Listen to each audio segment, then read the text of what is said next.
Hola, muy buenas tardes, bienvenidos a la clase de física. Hoy día vamos a una clase sobre lo que es consumo energético, eficiencia energética y potencia eléctrica en circuitos. Es una clase que tiene bastante contenido y también tiene ejercicios al final. Así que si quieres pasar de inmediato los ejercicios, te recomiendo ir a la final del video. Y si no, quédate para así poder ir revisando cada uno de los contenidos. ¿Ya? Vamos a empezar con lo que es potencia eléctrica. Quiero que leamos esto. Va a ser una lectura un poquito complicada, pero es importante leerla porque es la definición formal justamente de potencia eléctrica. Así que leámosla y luego de eso te la voy a digerir y te la voy a explicar de manera mucho, pero mucho más simple, llegando a una ecuación que es bastante simple, más simple que esta que está acá.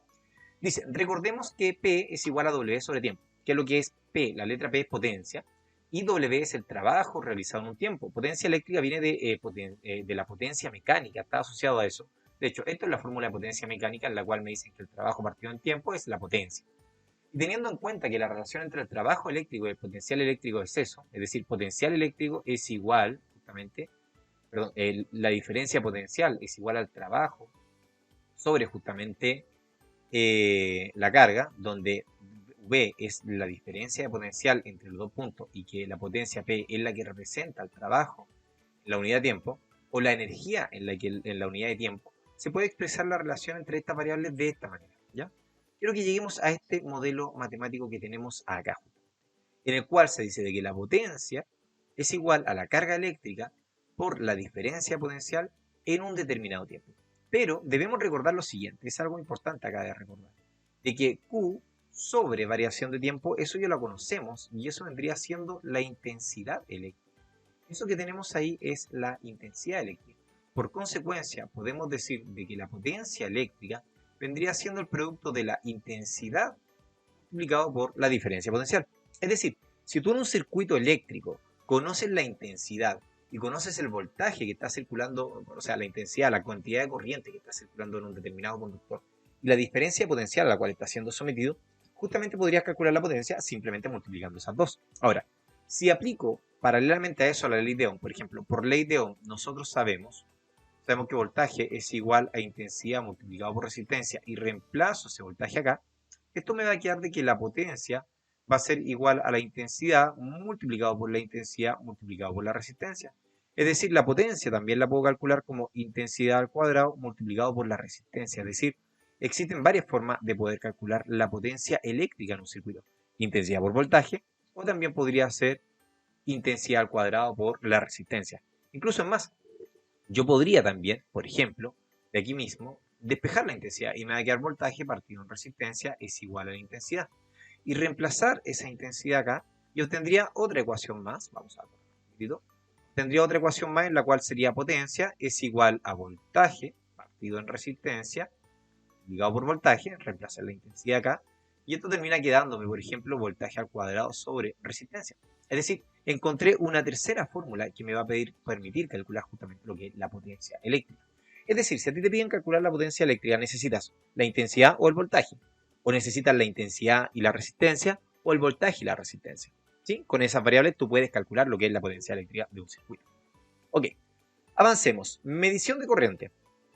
Insisto, hoy día vamos a ver bastantes contenidos, como lo mencionaba acá, también eficiencia energética, consumo energético y también algunos artefactos, algunos componentes eléctricos que son importantes. Se me olvidó anotarlo ahí en el título. ¿Cómo se mide la corriente? Dice así, cualquier instrumento que indique la presencia de corriente en un circuito se denomina, ojo con esto, se denomina galvanómetro, es decir, cualquier instrumento que te indique la presencia de corriente. Corriente se entiende por el flujo de paso de electrones en un cierto tiempo. Se denomina galvanómetro. Si la escala de este aparato se gradúa, ¿qué significa se gradúa? Se le indican mediciones, 1, 2, 3, 4, 5. De manera que indique la intensidad de corriente que pasa por el instrumento, recibe el nombre de amperímetro. Es decir, si aparte de decirme que hay corriente eléctrica y me dice está graduada esa corriente eléctrica, a eso se le llama amperímetro. La figura muestra cómo se representa en forma esquemática los amperímetros en los diagramas de circuitos eléctricos y la forma correcta de conectarlos. Cuando yo quiero conectar un amperímetro, necesito saber, escúchame bien, necesito saber el flujo de corriente eléctrica, es decir, la intensidad eléctrica que está pasando por un conductor. Por lo tanto, el amperímetro se conecta en el conductor directamente. No necesito saber una diferencia potencial, yo quiero saber cuántos electrones, cuánta carga eléctrica está pasando. Por eso el amperímetro se conecta de esa manera. Quiero saber cuánto pasa por acá, por ese conductor. En cambio, si yo quiero medir la tensión o el voltaje, como uno le dice, se conecta de una manera distinta. Dice, la medida de la diferencia potencial entre dos puntos se realiza mediante instrumentos denominados voltímetros.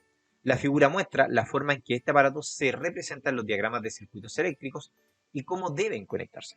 El voltímetro, si te diste cuenta, delante este conductor yo lo dibujé así y acá yo puse el amperímetro. Sí, porque yo quiero saber cuánto es la corriente, el flujo corriente que pasa por el conductor. En cambio, el voltímetro se conecta a una terminal antes de una resistencia y después de una resistencia para ver la diferencia potencial que se genera debido justamente a esa resistencia. Ya la resistencia justamente va a generar una diferencia potencial y es eso lo que va a medir el voltímetro. ¿Sí? En cambio, si yo conecto, por ejemplo, acá, simplemente en el conductor, conecto aquí y acá, voltímetro, ¿okay? Lo más seguro es que no me va a medir una diferencia potencial porque no va a existir, los dos lados van a estar exactamente al mismo potencial. Sigamos. Componentes eléctricos que son bastante importantes, son muy importantes. Vamos a tener 5 componentes eléctricos que son bastante utilizados. Primero que todo tenemos el fusible eléctrico, no fusible de guerra, por si acaso, y otra cosa. El fusible eléctrico, componente eléctrico hecho de un material conductor, generalmente de estaño, que permite un punto de fusión muy bajo. ¿Y por qué quiero fusionar esto? ¿Por qué lo quiero derretir? Ojo, fusionar es derretir. Y se coloca en un punto del circuito eléctrico para interrumpir la corriente cuando esta es excesiva, protegiendo así al circuito. Estas cosas tú lo más seguro es que lo hayas visto. Generalmente, por ejemplo, este fusible se utiliza mucho en componentes eléctricos como televisores, refrigeradores, entre otras cosas. ¿Y qué es lo que hace? Viene la corriente por acá, pasa por un lugar y sale por el otro. Y de esa manera, por ejemplo, si pasa un flujo de corriente muy alto, ese estaño que está acá adentro va a aumentar su temperatura, porque el flujo de corriente genera un aumento de temperatura. Aumenta su temperatura y se derrite, o se quema, mejor dicho. ¿Ya? Al derretirse, se interrumpe el paso de corriente eléctrica y se protege, por ejemplo, no sé, el motor eléctrico del refrigerador. O se protege, por ejemplo, los circuitos sensibles, la pantalla de tu televisor o de tu computador. Eso es lo que hace un fusible. Por ejemplo, en tu auto, o en el auto de tu papá, tu mamá, o en cualquier auto en el que sea, se utilizan estos fusibles. Porque un auto está compuesto de distintos instrumentos eléctricos. Por ejemplo, tiene una radio, tiene una computadora, tiene un sensor de movimiento, tiene un sensor de estanque. Bueno, tiene un sensor de muchas cosas. Entonces, cada una de esas cosas funciona con distinta intensidad de electricidad. Se protegen con estos fusibles. Por ejemplo, si la radio de tu auto funciona a lo más con 5 amperímetros y después de 5 amperímetros, después de 5 amperes mejor, no 5 amperímetros, después de 5 amperes, la radio podría quemarse un circuito, no sé, la computadora de la radio. Entonces uno le pone un fusible de 5 amperes, cosa que si supera el umbral de 5 amperes, el fusible se corte, esa parte de dentro se corta, e impide de que esa corriente llegue a la radio, así de esa manera se protege. Hay gente que lamentablemente se quemaban los fusibles y los conectaba acá, le ponía un pelito de cobre y así se saltaba en la parte de dentro. Bueno, eso es peligroso porque así dejas expuesto y desprotegido el aparato eléctrico que quieres proteger, ya que un pedacito de cobre no tiene el mismo punto de fusión que el estaño. El estaño tiene un punto de fusión mucho más bajo que el cobre. Interruptor, dispositivo para abrir o cerrar el paso de corriente eléctrica. ¿Cómo funciona un interruptor? Básicamente un interruptor, si yo tengo un conductor acá, y ese conductor, por ejemplo, yo le voy a poner un interruptor. Y acá tengo una ampolleta. Una ampolleta, estoy dibujando un árbol. Una ampolleta con un filamento. Entonces, cuando tú presionas esto, el interruptor se baja y permite justamente el flujo de corriente eléctrica a través del circuito. Pero cuando tú levantas esto, presionas y levantas acá, no está en contacto, por lo tanto no va a pasar la corriente eléctrica. Eso es lo que va a terminar ocurriendo en ese caso. ¿Sí? Después tenemos dos componentes eléctricos, dos componentes bastante importantes. Uno de ellos es el cable a tierra, que es brutalmente importante el cable a tierra. Dice, operación de conectar a tierra un circuito desenergizado con el objetivo de proteger a las personas. Se aprovecha la capacidad de la tierra de ser un gran acumulador de carga. Cuando a ti te hablan de un cable a tierra, es literalmente un cable a tierra. Por ejemplo, supongamos que tenemos esta lavadora acá. Toma sin puesta a la tierra, es decir, acá se está haciendo una toma eléctrica sin estar conectada a la tierra. ¿Qué pasa si hay un fallo dentro de la lavadora y se conecta, un cable se suelta y toca la estructura metálica de la lavadora y tú tocas eso, te electrocutas? Pero ¿qué pasa si hay una jabalina puesta a tierra como dice acá? Tiene un tercer hoyito que es el del medio. ese cable a tierra literalmente está tocando la estructura de la lavadora en este caso y está conectada literalmente a la tierra a través del enchufe. ¿Qué pasa si hay una descarga eléctrica en la lavadora? Esa descarga se va a ir a la tierra porque es mejor conductor que tú. En este caso, tú eres la mejor alternativa que tienes y va a desenergizar hacia ti. Pero en este caso, la mejor alternativa que tiene es la tierra, por lo tanto, va a desenergizar hacia la tierra. ¿Sí? Eso es un cable a tierra. Y después tenemos el enchufe, que me imagino que tú lo debes conocer, que dice está formado por dos elementos, clavijas y toma corriente, o toma corriente, que se conecta uno al otro para establecer una conexión que permita el paso de corriente eléctrica. ¿Ya? Lo más seguro es que por acá está uno que por donde viene la electricidad y por el otro retorna la electricidad. Y así hay un flujo de corriente eléctrica y bueno, ahí tenemos el cable a tierra que es el que recién explicaba. Y finalmente tenemos el diodo, es un componente eléctrico de dos terminales, el diodo, no diodo, de dos terminales, tal como un receptor. Un diodo es un dispositivo diseñado para que la corriente fluya en un solo sentido, es decir, solamente permite que la corriente vaya en una dirección. A ver, ¿qué es esto? Bueno, los diodos se utilizan como rectificadores en cierta manera cuando se quiere transformar corriente alterna a continua, se hace un circuito ahí bien especial, pero mayoritariamente se ocupan también en corriente continua, es decir, corriente que va en una sola dirección. ¿Para qué se utilizan? Un ejemplo de dónde se utilizan los diodos, por ejemplo, en los teléfonos. Cuando yo cargo el teléfono, se carga la batería del teléfono, yo no quiero que se descargue. Imagínate, se corta la electricidad, deja de entrar corriente a tu teléfono, pero sería súper inútil que tu teléfono empezara a devolver esa corriente. Bueno, ¿para qué se utilizan los diodos? Para impedir justamente que la corriente se devuelva por el cable del teléfono hacia el circuito. ¿Sí? Y bueno, se utilizan como rectificadores, como mencionaba anteriormente. Veamos, nos quedan dos cosas. Eficiencia energética y energía eléctrica consumida. Vamos a lo que es eficiencia energética. Bueno, es un concepto más que nada que te quiero explicar. Dice, se entiende por eficiencia energética, eléctrica, a la reducción de las potencias y energías demandadas al sistema eléctrico sin que afecte a la actividad normal realizada en edificios, industria o cualquier proceso justamente que sea justamente de transformación de energía eléctrica a un consumo, no sé, hacia luz, entre otras cosas. Entonces, ¿qué se busca con la eficiencia energética? Seguir consumiendo, seguir haciendo que los artefactos funcionen, pero a menor consumo eléctrico. Un claro ejemplo es la evolución que ha tenido la ampolleta. Las ampolletas eran incandescentes, ¿cierto? Eran incandescentes, de estas que calentaban el filamento, ese filamento que estaba dentro se calentaba a través de una resistencia que se le ponía ahí. Entonces, al poner una resistencia bastante alta al paso de electrones, esa resistencia aumentaba su temperatura y generaba la luz. Pero esas ampolletas generaban mucha energía térmica, porque bastante energía era consumida malamente, podríamos decirlo de manera errónea, en generar calor. Y era porque el filamento, para que pudiera incandecer, tenía que generar calor. Ahora, eso se cambió después a estos tubos de gas. Lo que se ocurría acá era lo mismo, se calentaba, se excitaba justamente el gas que estaba acá en el interior y eso generaba lo que vendría siendo un poquito de calor y también lo que era luz.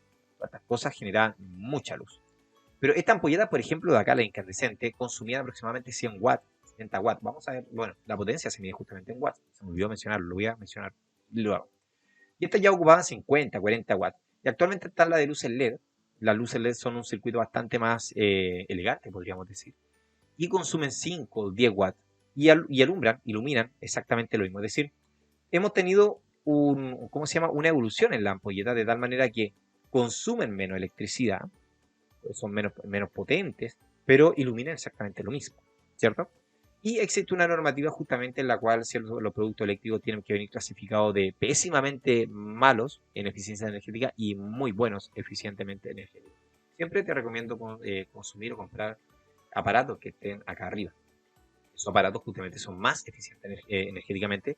Si bien son un poco más caros, vas a ver devuelto la inversión justamente porque vas a consumir menos.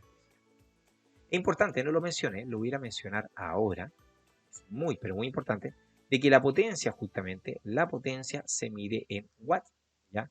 La unidad de medida de la potencia son los watts, justamente, que es, yo horriblemente mal escrito, bueno, lo vamos a ver más abajo, son los watts en los cuales se consumen. Una ampolleta es de 100 watts, 80 watts, y lo que te está diciendo es la potencia que ocupa.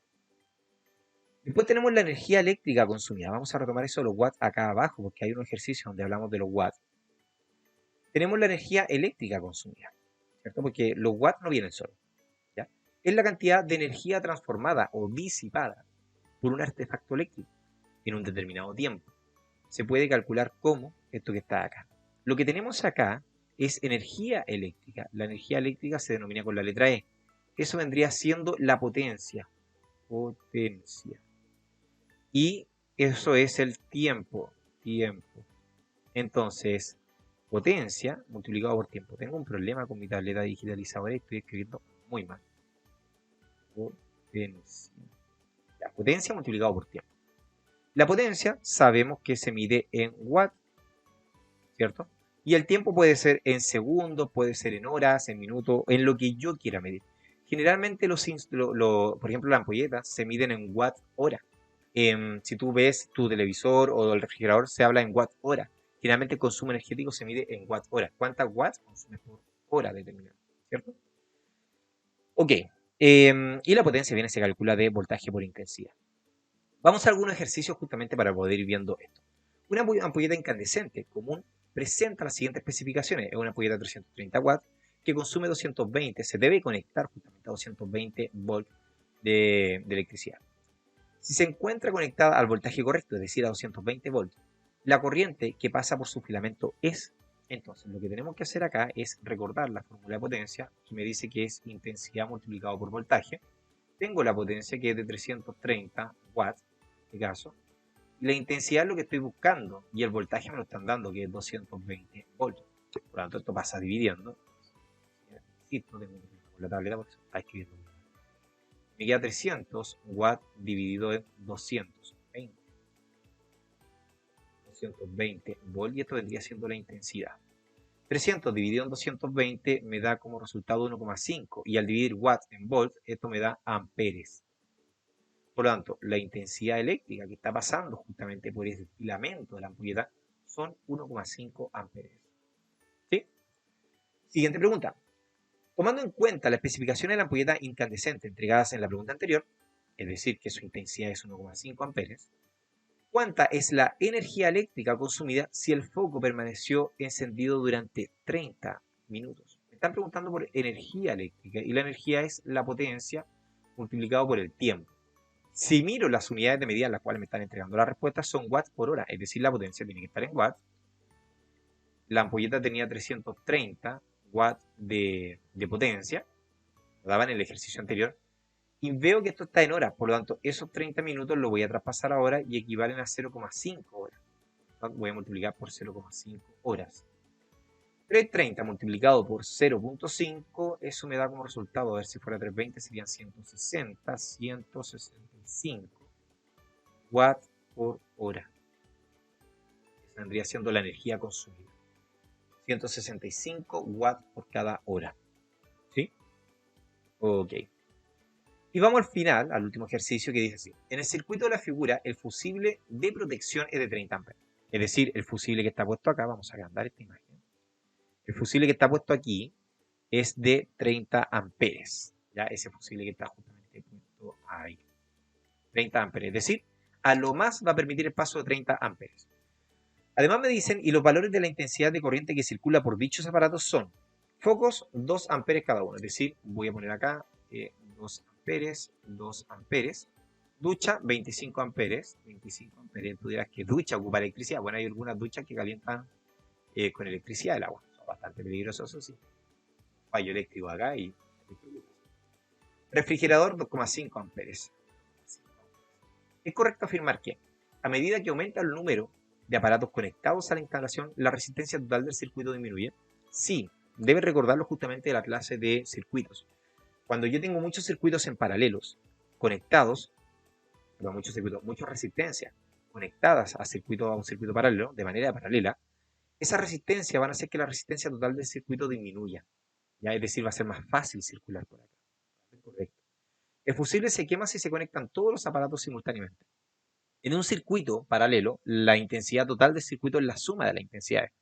Tanto acá tengo 25, 26, 27, 28, 29, 30, 31.5 amperes.